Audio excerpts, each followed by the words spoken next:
नमस्कार साथियों समाजन 3.0 को लेके पता नहीं क्या चल रहा है। कहीं साथियों हेड को छोड़ा जा रहा है तो कई जिलों में हेड को सरप्लस दर्शाया जा रहा है। सबसे बड़ी बात है, जो जिला बेसिक शिक्षा अधिकारी हेड के नीचे जो भी टीचर्स वरिष्ठ हो रहा था उसको हटा रहे थे, अब उन्होंने अपने आदेश ही बदल दिया। अब साथियों जो सुनने में आ रहा है, शासन से जो आदेश हुआ है उसमें अब जो आदेश दिया गया वो दिया गया कि हेड टीचर को ही हटाया जाएगा। यानी 150 से अगर बच्चे कम हैं तो हेड टीचर को ही सरप्लस किया जाएगा। साथियों ये शुरुआत में मैंने बोला था, मेरा आप शुरुआती वाला वीडियो देख लीजिएगा जिसमें मैंने यही बोला था कि हेड को ही हटाया जाएगा। लेकिन साथियों फिर कई ऐसे आदेश आ गए जिसमें हेड को छोड़ दिया गया। कई जिलों में आदेश निकाले गए, हेड के बाद जो भी टीचर है उसको हटाया जाएगा। लेकिन अब क्लियर हो गया है कि हेड टीचर्स को ही सरप्लस दर्शाया जाएगा। तो साथियों आज मैं आपको 4 बड़ी खबरें बताने जा रहा हूं और ये खबरें आपके लिए काफी ज्यादा इंपॉर्टेंट है। कहां कहां आदेश हो चुका है, फिर से लिस्ट बनना शुरू हो गई है। समझ में नहीं आता भैया कितनी बार लिस्ट बनेगी। जब हाई कोर्ट ने आदेश दिया है फर्स्ट इन फर्स्ट आउट वाली पॉलिसी लागू की जाए, तो भैया हेड के बाद को क्यों हटाया जा रहा था? हेड को ही हटाया जाना चाहिए था। अब लिस्ट साथियों बन चुकी है, लेकिन शासन से आदेश आ गया कि भैया ये जो लिस्ट बनी है वो गलत बनी है, फर्स्ट इन फर्स्ट आउट वाली बात होनी चाहिए। यानी जो हेड टीचर्स हैं उनको हटाइएगा, उनको सरप्लस दर्शाइएगा। यहाँ पर साथियों जितने भी हेड टीचर्स हैं, जहाँ तक मुझे उम्मीद है काफ़ी सीनियर टीचर्स हैं और निश्चित ही उनकी एज भी ज़्यादा होगी। अब उनको साथियों पनिशमेंट के तौर पे ये सब हो रहा है। आप सोचिएगा साथियों, कोई टीचर्स अगर पास वाले ब्लॉक में है उसको उठा के एक दूर वाले ब्लॉक में स्कूल दे दिया जाएगा जिसकी दूरी 50-60 किलोमीटर होगी। यहाँ पर ना महिला को छोड़ा जाएगा और ना ही विकलांगों को छोड़ा जाएगा। सभी को साथियों, जो चाहे असाध्य रोगी हो चाहे कोई भी हो, सभी का साथियों सरप्लस में ट्रांसफर कर दिया जाएगा। फिलहाल साथियों हाईकोर्ट ने कहा है कि महिलाओं को स्पेशल मौका मिले, महिलाओं को हो सके तो उसी नज़दीक ब्लॉक में ही, उनके आसपास के ब्लॉक में ही सरप्लस अगर हो रही हैं तो उनको स्कूल दे दिया जाए, आने जाने में दिक्कत ना हो, रोड वाला मामला हो। तो साथियों ना तो दिव्यांग को कोई राहत मिलने वाली है और ना ही पुरुषों को, पुरुष चाहे कोई भी हो, किसी को राहत नहीं मिलेगी। फिर भी साथियों किसी दिव्यांग का अगर सरप्लस में आता है तो निश्चित ही वो बेसिक शिक्षा अधिकारी जी को एक ज्ञापन दे सकते हैं, जिलाधिकारी साहब को ज्ञापन दे सकते हैं कि सर हम दिव्यांग हैं तो हमें राहत दी जाए। और जो रिटायरमेंट के नज़दीक हैं वो भी ज्ञापन दे सकते हैं कि सर हम रिटायरमेंट के नज़दीक हैं तो हमें इस सरप्लस से, ये समाजन 3.0 प्रक्रिया से दूर रखा जाए। निश्चित ही साथियों इसमें फ़ायदा होगा। चलेगा साथियों, आज हम 4 बड़ी बातें बताने जा रहे हैं जो कि काफ़ी ज़्यादा इंपॉर्टेंट है। अतः साथियों सही और सटीक जानकारी के लिए आप हमारे चैनल एम्प्लॉयड हेल्पर को सब्सक्राइब जरूर कीजिए। देखिएगा साथियों, आप मेरे वीडियो देखते हैं, अच्छे से देखते हैं, लेकिन साथियों चैनल सब्सक्राइब क्यों नहीं कर रहे हैं? चैनल सब्सक्राइब कर लीजिए। चैनल सब्सक्राइब करने में 1 रुपया भी नहीं लगता है और जहाँ तक आपको आसानी होती है, काफ़ी हमारे पास कमेंट आते हैं जिनका मैं जवाब देने की कोशिश करता हूँ और मेरे ज़्यादातर जो भी जवाब होते हैं, जो भी जानकारी होती है वो 99% सटीक होती है। सही और सटीक तरीके से मैं आपको बताता हूँ, इसलिए साथियों चैनल को सब्सक्राइब जरूर कीजिए। चलेगा साथियों, हम चलते हैं अपनी पहली बड़ी हेडलाइन पर। पहली बड़ी है, सरप्लस शिक्षकों में अब हेड का नाम जोड़ा जा रहा है।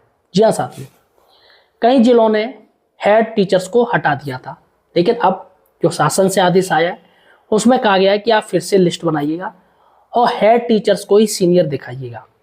और जहाँ पर 150 से बच्चे कम हैं, ध्यान दीजिएगा, जहाँ पर 150 से बच्चे कम हैं वहाँ से हेड को हटाइएगा और जहाँ पर 150 के बच्चे हैं, जहाँ पर टीचर्स की ज़रूरत है वहाँ पर भेजिएगा।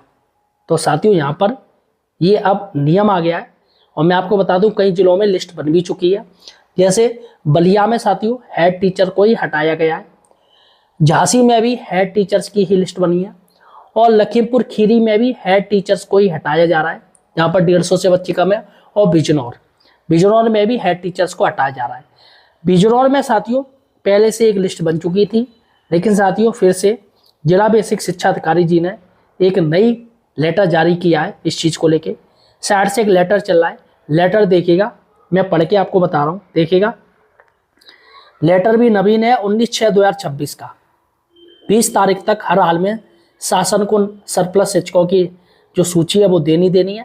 तो 19 तारीख को लेटर जारी हो गया है और इसमें कहा गया है समस्त खंड शिक्षा अधिकारी बिजनौर का है, माननीय उच्च न्यायालय के आदेश 22/5/2026 के अनुपालन में शासन आदेश के आदेश संख्या ये सूचना उपलब्ध कराए जाने के विषय। देखिएगा साथियों, यहाँ पर सब कुछ वही है, हम नीचे वाला हिस्सा लेते हैं। अतः उक्त के अनुपालन में आपको आदेशित किया जाता है कि दिनांक 30/4/2026 की छात्र संख्या के आधार पर आरटी एक्ट 2009 के अनुसार प्राथमिक, उच्च प्राथमिक या कंपोजिट विद्यालय में स्वीकृत पदों के सापेक्ष पूर्व में आपके द्वारा प्रेषित सूचना में प्रधानाध्यापक को सरप्लस न मानते हुए सरप्लस अध्यापकों की सूचना उपलब्ध कराई गई थी। विभाग शासन द्वारा प्राप्त निर्देशों के क्रम में सरप्लस शिक्षक होने की दिशा में फर्स्ट इन फर्स्ट आउट के आधार पर सरप्लस प्रधानाध्यापक अथवा प्रधानाध्यापक न होने की स्थिति में वरिष्ठतम सहायक अध्यापक को सरप्लस मानते हुए डाटा तैयार करते हुए सूचना प्रमाणित हार्ड कॉपी में MS एक्सेल सॉफ्ट कॉपी और टाइम्स रोमन है अंकों में दिनांक 21/6/2026 की पूर्वान्ह 11 बजे तक अवश्य रूप से इस कार्यालय के पटल सहायक के समक्ष उपलब्ध कराना सुनिश्चित करें। उक्त संपूर्ण कार्रवाई माननीय उच्च न्यायालय द्वारा निर्धारित पूर्व में की गई जो आदेश है उसके अनुसार करनी है। तो देखिएगा साथियों, यहाँ पर क्या हुआ था, बिजनौर में हेड के बाद जो टीचर आ रहा था सरप्लस जो सीनियर बनना था उसको हटा रहे थे, लेकिन अब वो लिस्ट हटा दी गई, शासन से स्पष्ट आदेश आ गया है। कुछ भी हो, फर्स्ट इन फर्स्ट आउट में आप सिर्फ हेड को हटाएंगे अगर हेड टीचर्स है, और अगर इंचार्ज हेड है तो उसको हटाया जाएगा। तो यहाँ पर साथियों, अब जहाँ पर भी जो लिस्ट बनी है, जो टीचर्स खुश हैं कि चलो भैया हेड साहब बच गए, हेड साहब खुश हैं कि चलो हमारे बाद वाले टीचर्स का नाम आ गया, लेकिन अब साथियों हेड टीचर्स को ही हटाया जाएगा। कंपोजिट विद्यालय की अगर बात करें तो कंपोजिट विद्यालय में जो प्राइमरी का हेड है उसे जूनियर का सहायक माना जा रहा है। तो प्राइमरी के हेड के बाद जो भी टीचर्स आएगा उसको कंपोजिट में हटाया जाएगा, वो तो वही रहेगा। क्योंकि जूनियर में हेड है नहीं है ज़्यादा टीचर्स, तो ऑब्वियसली इंचार्ज हेड को ही हटाया जाएगा, और प्राइमरी में जो हेड टीचर होगा उसको हटाया जाएगा, और इंचार्ज हेड होगा जो सीनियर होगा उसको हटाया जाएगा। चलेगा साथियों, ये हो गई पहली बड़ी खबर। एक RTI मांगी गई है, राइट टू इन्फॉर्मेशन विभाग से, और 150 बच्चे कम होने पर हटेंगे हेड टीचर्स। ये RTI जवाब दिया है, और भी इसमें पूछी गई है चीज़ें, क्या क्या पूछी गई हैं इस RTI को हम देख लेते हैं आपके फ़ायदे के लिए, क्योंकि कहीं ना कहीं आपको इसकी ज़रूरत पड़ने वाली है। देखेगा, झांसी में एक RTI मांगी गई जिसे जवाब 19/6/2026 को दिया गया है। R सुल्तान जी ने मांगी है, सूचना के अधिकार अधिनियम अंतर सूचना उपलब्ध कराए जाने के संबंध में। देखिएगा, पहला प्रश्न उन्होंने पूछा है, RT एक्ट के अनुसार प्राथमिक विद्यालयों में 150 से कम एनरोलमेंट होने की दशा में प्रधानाध्यापक पद स्वीकृत हैं अथवा नहीं। तो यहाँ पर साफ साफ है नहीं, 150 से बच्चे कम है तो कोई प्रधानाध्यापक पद स्वीकृत नहीं है। चलेगा, दूसरा पॉइंट है, मई 2026 में समायोजन हेतु प्राथमिक विद्यालयों के प्रधानाध्यापकों की समायोजन सूची में प्राइमरी हेड की गिनती प्राइमरी सहायक अध्यापक के साथ RT के किस प्रावधान के तहत की गई है। तो इन्होंने कहा ऐसा कोई नियम नहीं है, ऐसा कोई प्रावधान नहीं है। ठीक है साथियों, तो यहाँ पर प्राइमरी हेड की गिनती प्राइमरी सहायक अध्यापक के साथ RT एक की गई, जो कि गलत है। चलेगा, तीसरा पॉइंट है, RT के तहत 150 के नीचे एनरोलमेंट पर प्राथमिक विद्यालयों में कितने सहायक अध्यापक के पद होते हैं। देखिएगा, RT के तहत 60 छात्रों पर 2, 60 से 90 पर 3 और 91 से 120 मध्य पर 4 एवं 121 से 200 के मध्य 5 सहायक अध्यापकों का प्रावधान है। चौथा पॉइंट है, समायोजन सूची 2026 मई के परिप्रेक्ष्य में कितनी आपत्तियां प्राप्त हुई हैं एवं उन पर RT के तहत बिंदु 1, 2, 3 के अनुसार क्या निर्णय लिए गए हैं। तो यहाँ पर कार्रवाई गतिमान है। ये BSS साहब जितेंद्र कुमार सिंह हैं झांसी के, उन्होंने RTI का जवाब दे दिया है। चलेगा साथियों, अब हम चलते हैं अपनी तीसरी बड़ी खबर पर। पहले किया आवेदन अब करार निरस्त, ये है साथियों अंतर जनपदी को लेके। जी हाँ साथियों, आपको पता होगा अंतर जनपदी के मैटर में जो पुरुष और महिला शिक्षक हैं उनको साथियों एक ऐसी पॉलिसी लाई है सरकार, जिसमें कहा गया है कि अगर कोई भी फॉर्म भरेगा तो दूसरे का भले ही ना भरे, जहाँ पर छात्र रेशियो कम होगा, छात्र टीचर रेशियो कम होगा, वहाँ पर उसका ट्रांसफ़र कर दिया जाएगा। जैसे कोई एक टीचर है जो बहराइच में है और कोई आगरा में टीचर है, उसकी वाइफ आगरा में है। अब आगरा वाला वो बहराइच वाला चाहता है कि मेरा आगरा में ट्रांसफ़र हो जाए, तो ऐसे में वो अगर फॉर्म भरता है या उसकी वाइफ फॉर्म भरे, वाइफ तो फॉर्म नहीं भरेगी, वही फॉर्म भरेगा जिसको ट्रांसफ़र चाहिए। ऐसे में उसकी पत्नी की भी पूरी जानकारी मांगी जाएगी, छात्र संख्या मांगी जाएगी, सब कुछ मांगा जाएगा। अब ऐसे में साथियों क्या होगा कि जहाँ पर छात्र संख्या कम होगी या टीचर्स की ज़रूरत होगी उसको वहाँ पर भेज दिया जाएगा। तो निश्चित ही साथियों उस महिला का आगरा से हटा के बहराइच में कर दिया जाएगा, जो कि गलत है साथियों, क्योंकि बहराइच में वैसे भी टीचर्स की कमी है, वहाँ स्टूडेंट काफ़ी ज़्यादा है। हाँ साथियों, अगर बहराइच में जिस स्कूल से वो कर रहे हैं वहाँ पर अगर कोई सरप्लस टीचर नहीं है, सरप्लस नहीं है या टीचर्स की ज़रूरत नहीं है, तो निश्चित ही साथियों वहाँ से उसको हटा दिया जाएगा। तो यहाँ पर साथियों आप जान लीजिए, इसलिए कई लोग अब इस मैटर में जाग गए हैं और वो लोग अपना आवेदन निरस्त करा रहे हैं। देखिएगा सीधा सीधा से मैं आपको बता दूं, आपका स्कूल चाहे कहीं पर भी हो, अगर आपके यहाँ सरप्लस टीचर हो रहे हैं तो आपका कर दिया जाएगा और वहाँ पर भेज दिया जाएगा। और अगर आपके यहाँ टीचर्स की कमी है तो आपकी वाइफ का या आपके पति को आपके स्कूल में भेज दिया जाएगा। सीधे सीधे ये है, और इसमें साथियों रेशियो में ये मांगा जा रहा है।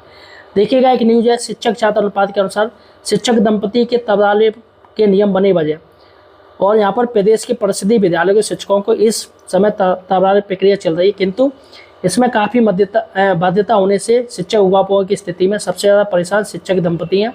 यही वजह है कि उन्होंने पहले तो आवेदन कर लिया, लेकिन अब जोर जुगाड़ करके अपना आवेदन वापस ले रहे हैं। तो साथियों यहाँ पर साफ साफ है, बेसिक शिक्षा परिषद सचिव सुरेंद्र तिवारी जी ने भी कहा है, ट्रांसफ़र के नियम स्पष्ट है, शिक्षक छात्र अनुपात के अनुसार दंपति का ट्रांसफ़र किया जाएगा। ट्रांसफ़र के लिए सरप्लस शिक्षकों की सूची शनिवार को जारी होगी। तो यहाँ पर सरप्लस शिक्षकों की सूची है जो कि शनिवार को जारी हो जाएगी, यानी आज शनिवार है तो आज जारी हो सकती है, ऐसा साथियों हो रहा है। चलेगा साथियों, अब हम चलते हैं, चौथी बड़ी खबर है, शिक्षकों के गलत ट्रांसफ़र किए गए, सीडीओ से जांच की मांग की गई। जी हाँ साथियों, एक मामला आया है, मामला बहुत ही गंभीर है। यह है बदायूं का, जो प्रभारी प्रधानाध्यापक हैं, जो इंचार्ज प्रधानाध्यापक नियुक्ति और ट्रांसफर प्रक्रिया में बड़ी खेल का आरोप, सीडीओ से निष्पक्ष जांच की मांग। देखिएगा क्या मैटर है, मैं आपको बता रहा हूँ। जनपद बदायूं में तत्कालीन जिला बेसिक शिक्षा अधिकारी बीरेंद्र सिंह के कार्यकाल के दौरान प्रभारी प्रधानाध्यापक पद पर की गई नियुक्तियां और बड़े पैमाने पर हुए शिक्षकों के ट्रांसफर पर गंभीर सवाल खड़े हो गए। शासन और न्यायालय के आदेशों को ताक पर रखकर नियमों के विपरीत सैकड़ों शिक्षकों के एक विद्यालय से दूसरे विद्यालय में स्थानांतरण करने का आरोप लगाते हुए मुख्य विकास अधिकारी को एक शिकायती पत्र सौंपकर निष्पक्ष जांच की मांग की गई। न्यायालय और शासन के आदेशों में स्पष्ट उल्लेख है, किसी भी विद्यालय में प्रधानाध्यापक का पद रिक्त होने पर उसी विद्यालय के वरिष्ठतम सहायक अध्यापक को प्रभारी बनाया जाएगा। वरिष्ठ शिक्षक के असहमत होने पर उसके कनिष्ठ यानी जूनियर को जिम्मेदारी दी जा सकती है। शासनादेश में यह कहीं भी नहीं प्रावधान था कि किसी अन्य विद्यालय के शिक्षक को लाकर प्रभारी प्रधानाध्यापक बनाया जाए। इसके विपरीत तत्कालीन बीएसए द्वारा भारी संख्या में शिक्षकों का ट्रांसफर एक विद्यालय से दूसरे विद्यालय में कर दिया गया। तो बिना वरिष्ठता सूची जारी कर दिए गए खेल। देखिएगा, मुख्य सचिव के 14 अक्टूबर 2025 के आदेश के बिंदु संख्या 6 का हवाला देते हुए बताया कि जनपद के सहायक अध्यापकों की वरिष्ठता सूची जारी की जानी थी, लेकिन बदायूं जनपद में ना तो ग्रामीण क्षेत्र और ना ही नगर क्षेत्र की कोई वरिष्ठता सूची जारी की गई और ना ही इसे कहीं प्रकाशित किया गया। बिना किसी पारदर्शी सूची के चयतों को मनचाही जगह तैनात कर दिया गया, जो कि गलत है। देखिएगा साथियों, अब इससे क्या हुआ, इससे स्कूल हुए शिक्षक बिन और छात्र शिक्षक अनुपात बिगड़ा। आरोप है इन नियुक्तियों के ट्रांसफरों में ना तो वरिष्ठता का ध्यान रखा गया और ना ही छात्र शिक्षक अनुपात का। इस प्रक्रिया के कारण जनपद के कई विद्यालय एकल सिंगल टीचर या पूरी तरीके से बंद होने की कगार पर पहुंच चुके हैं।